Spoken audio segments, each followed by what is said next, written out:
Hey everyone, we've got the Mazurka banner yesterday featuring Raegen, and let's go over her kit, what she does, what she doesn't, etc. So, Mazurka, in her base form, she's some kind of weird SR chainer with fire focus, but she's not fire locked, I should mention. We'll check that out in a minute. And in her Brave Shift, she literally has two abilities. Both are jumps. She's a Dragoon at heart, so nothing really special about her, I guess. So for her base abilities, and here you can see what I meant with weird. So on the one hand, she does have her 63 all enemies start as attack, which also gives us, for whatever reason, 2 stacks of Mirage for 4 turns, which is cool for Kokurio, but really? Then again, she has a 150 self LB damage buff, with which nobody cares about. But what's also pretty nice is her plant killer buff. It is 150%. That also increases her attack, but we've got Near Vision Rain. He does pretty much the same. And the upside of Near Vision Rain is he's got a 100% LB buff for the whole team. So why would you use Mazurka again? And then the next one, look over here, is another one of these weird abilities. She increases resistances to ice, water, earth, and light by 80. But she also provokes. Why? What you do with this? And also the resistances are only 2 turns long, so yeah. Well, next one, Blazing Lance. Deals a lot of damage at 100x. It's Aurora Ray, which is not too shabby for AR chains to deal this much damage. It also decreases fire resistance by 120 and also only to herself adds fire element. Again, why not to the party? And then a Baton Lance. As you can see, she's also again passive provoking, but this time she can target someone else, much like Rivera, but this time it's just really a provoke for someone else. She also gives auto revive to the same person and reduces damage by plants, magical and physical. So I don't know what this unit is about, but it's not really convincing. What's more important here is the passive side of things. She innately has 400 true double hand attack, which is a huge upside. It makes gearing for her a little bit easier. But as you can see, she's only got a chain modifier cap increased by 100. So she's not a 6x capper. You need Lightning's STMR for that. Her base LB is another one of these weird cases. 80 attack, all enemies attack, 1 hit. But it also provides free Mirage stacks for everyone, 4 turns duration. So it's a weak one, 80x. Who'd want that? I mean, for any rare case where you need 3 stacks of Mirage, we've got Zone for that. He also gives 5 if he needs to. 2 on demand for his LB. Again, this unit doesn't serve any purpose. And it gets funnier if you look at the Brave Shift. It's literally 2 abilities, Confusion Jump, Blooming Jump. Blooming Jump, much like Edgar, takes 1 turn to wind, to unwind. 2 turns to unwind, exactly. So 1 turn she's just gonna stay up in the air, do nothing literally. And the rest is the same, pretty much. No real changes other than being pretty easy to give for plant killer, that is. And yeah, that's pretty much it. Her limit burst is increasing. I'll show the limit burst slide in a second. Her limit burst increases the blooming jump modifier by 20x, so it's, at the end of the day, this is a 100x modifier. It is a super strong Dragoon finisher. Don't forget about that. But it's still, all in all, since she is a true double hand, she's just weaker than Edgar in that regard, because he is true dual wield, his attacks land twice, etc, etc. So here's the LB. It is fire physical damage base, 30 hits, much like Edgar's LB, which also hits multiple times. and increases the modifier. But comparing her to Edgar once more, Edgar has a spear imperil on his LB. She doesn't. Again, why use her when you have Edgar, right? So let's check out her Trustmaster and Super Trustmaster. Trustmaster is very good actually. It has 20% ice, water, earth and light resistance on it, plus 50% plant killer physical and magical, which is cool. And for dark visions, if you need one of these 4 or 2 of these 4 elements, you're good to go, because you might have noticed the gas spells such as Bar Blizzarga, for example, they don't provide 70% more anymore, but 80% resistance to ice, which is cool. So with this materia plus Bar Blizzarga, for example, you reach 100%, which is more than enough for dark visions these days. So super good STMR, super good Trustmaster. It's a regular type, that is the one thing to note here, and the resistances on the materia are very good. And the stats in general pretty solid, nothing to scoff at, and in general a very, very good materia.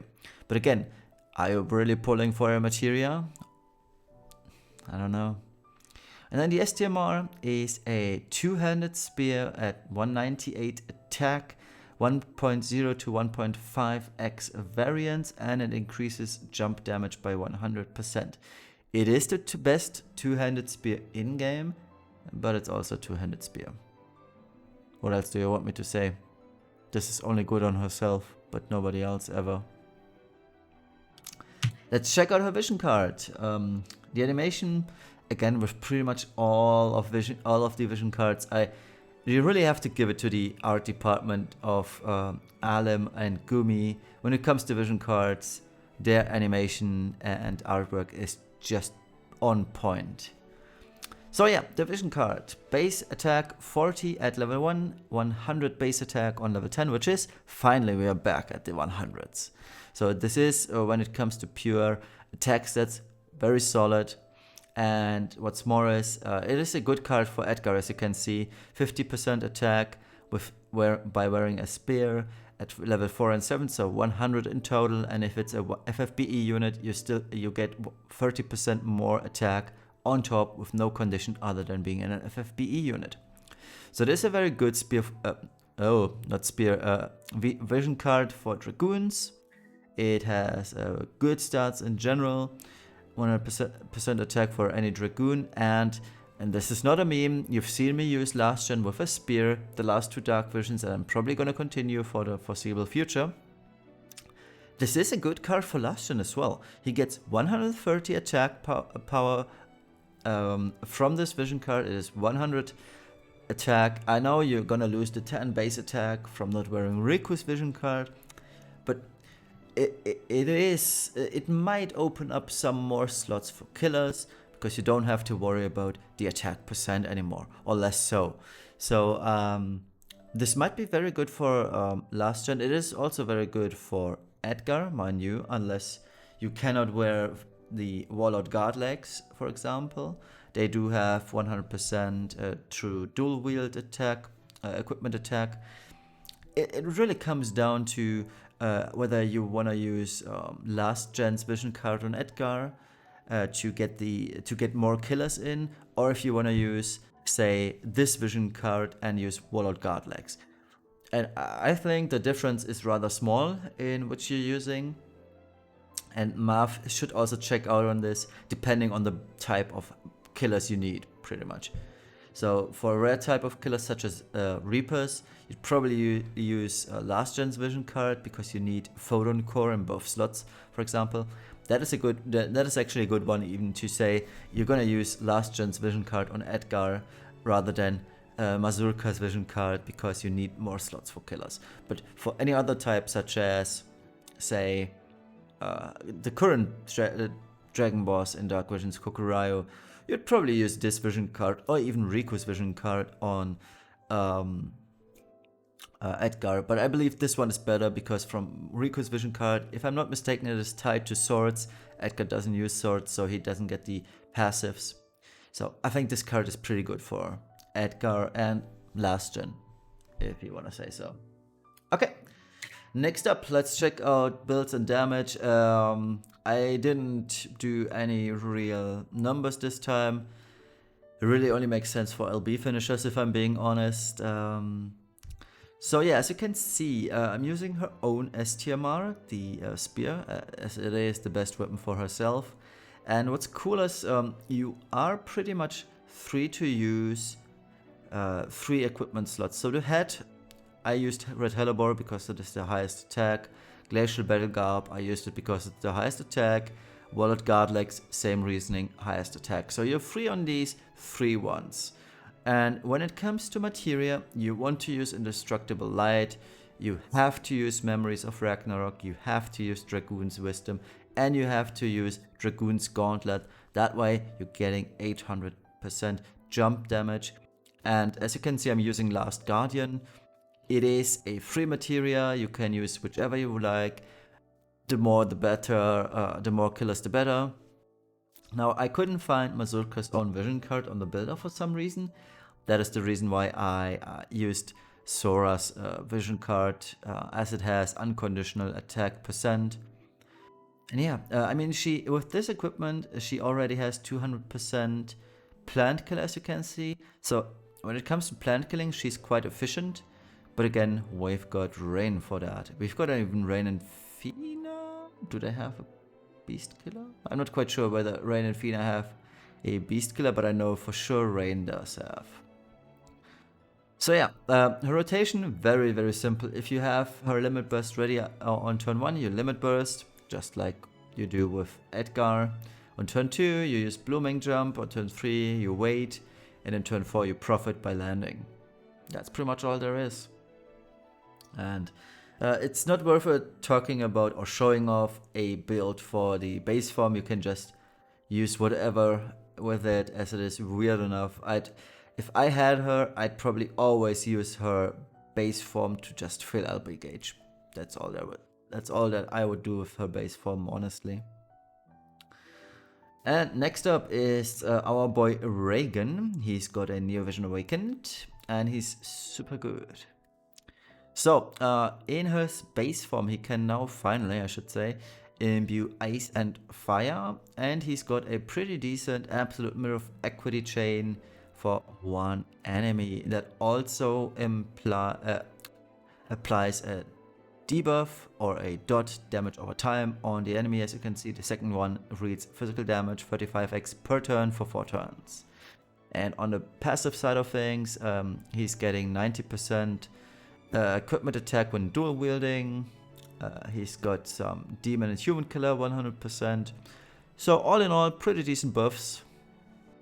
But all the rage and fun comes from his Super Saiyan form, aka the Brave Shift.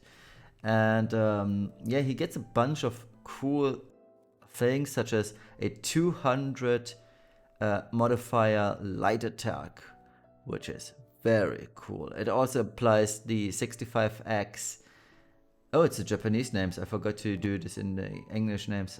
I'm sorry, I just copied from my NVA March prediction video, so it's the Japanese names. Sorry for that inconsistency. I will correct this for the for Snow next week and Sarah next week, I should say.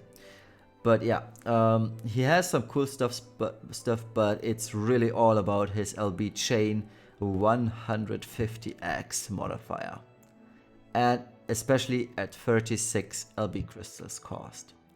You don't get this luxury very often. He also has 200% innate LB. You can do so many things with this guy, and I'm hoping to be able to show you a video, just a brief video even would be enough, with his LB, just to showcase how ridiculously strong this is. Keep in mind, I don't have it on the slide, but his Brave Shift lasts 4 turns, and once you shift back, you have a 4-turn cooldown to Brave Shift again. So his damage, while being super high, as long as you can LB, his damage falls off super quickly once you cannot LB anymore. So how do they fare in the meta? Mazurka really just doesn't cut it. 3 out of her materia slots are predetermined. leaving very little wiggle room for killers. Her Trust Master though is really good. I like it a lot. And what she also has going for her, you don't need to gear for a true double hand. And I think Alem and Gumi really knew about this beforehand. She's a bad unit, so we have to have her at the true double hand cap innately. Otherwise, nobody would ever pull for her. Her damage is pretty good on paper, but when it comes to actual bosses, trial bosses for example, she falls off way too quickly compared to Edgar. And keep in mind, we are using Edgar only for Dark Visions. I've never seen him being used outside of Dark Visions, and especially outside of final bosses of Dark Visions, where we need the most amount of burst damage, and Mazurka is just below Edgar. Regarding NVA Raegen, he's a super strong LB chainer. I'm hoping that I can show him off to you rather soonish. I'm hoping Saturday, Sunday. No promises though. I do have to study a lot for my next exam on the 16th of March. It is going to be the hardest one I'm probably going to write ever during my masters, and it's also the issue, I haven't told anyone about this yet, that I want to do this with NVA Raegen, so I might not have enough friend units. But if you're on my friends list, I don't know, equip a NVA Raegen with LB fill in base and LB in Brave Shift. I don't really mind killers. I'm not even sure which boss I want to tackle. Probably everyone's grudge. The Thornberry trial. That'd be a good showcase, as there are 3 enemies and I could just one-shot the whole trial probably. Anyway, NVA Ragen's downside is the 4-turn cooldown to Brave Shift again. So yeah, in conclusion, Mazurka, in isolated cases, she's pretty good, but otherwise just plain bad. And NVA Raegen, he's just good. I like it. If you liked Tifa, he's just as good as Tifa, if not a little bit better. Probably even way better, if I'm not mistaken. So, this begs the question, should you pull? No. Mazurka, now I've seen a few people on my NV video last week, last week, where they asked me, but on the JP side of things, Mazurka does an enormous amount of damage. Yes, that is true, but keep in mind, on JP you can stack materia. For example, you can use 2 Sora STMRs, which is a huge plus, but you can't do that on global. On the global server, you are limited to 1 materia, such as Sora's STMR. And this puts her way behind on the damage curve for global. Her plant killer is easily substituted by other units, such as New Vision Rain. And she really has a bare bones kit, like 2 abilities, really Gumi. Alem, I should say. So yeah, the star of the banner clearly is NVA Raegen, and it's also a very, very fair assumption to just entirely skip this banner and hoard Lapis. If you have enough Raegen, which you probably will do if you're an older player like me, there's absolutely no reason to pull on this banner. I haven't even checked anything regarding this banner. Honestly, I didn't even open up the shop tab for her. It's just whatever. Alright, that pretty much concludes the banner review for Mazurka. Sadly, she's a very underwhelming and disappointing unit, but this is probably the whole shtick of the month for me. I'm not gonna pull for Mazurka, I'm not gonna pull for Snow, I'm not gonna pull for Faris, although Faris is super good. And I'm not actively Lapis pulling on the FMA banner. I'm just gonna use some tickets, but that's about it. So, the March month, not very much exciting for me, but I will get my time to shine in April with Final Fantasy 15 stuff. But anyways, thank you very much for watching. I hope you enjoyed this, and we'll see each other hopefully very, very soon. And until then, goodbye.